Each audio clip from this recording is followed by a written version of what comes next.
પાટણ જિલ્લાના સિદ્ધપુર ખાતે ગોકુલ ગ્લોબલ યુનિવર્સિટીમાં વિશ્વ હિન્દુ પરિષદ કર્ણાવતી ક્ષેત્રનું 10 દિવસનું પરિષદ શિક્ષા વર્ગ યોજાયો હતો।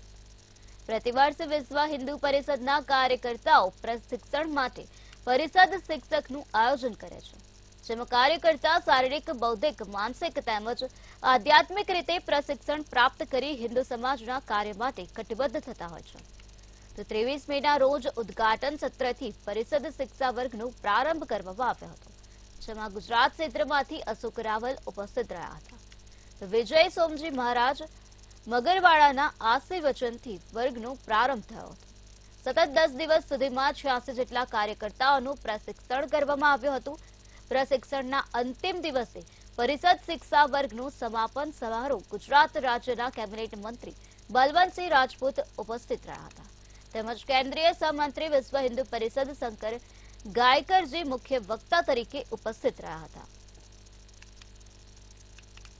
500 વર્ષથી વધારે આપણી માંગણી હતી અને વિશ્વ હિન્દુ પરિષદે જ્યારે બ્રહ્મા નક્કી કર્યું, સંકલ્પ કર્યો અને સંકલ્પ સાથે આખા વિશ્વને જોયું કે આજે રામ મંદિરમાં સૌથી મોટો ફાળો હોય તો આજે વિશ્વ હિન્દુ પરિષદના ભાઈઓએ જે 1984થી માંડીને અનેક ક્ષેત્રે કામ કર્યું છે એવું થયું છે। તેમાં 10 દિવસના વર્ગનું સમાપન સમારોહ યોજાયો।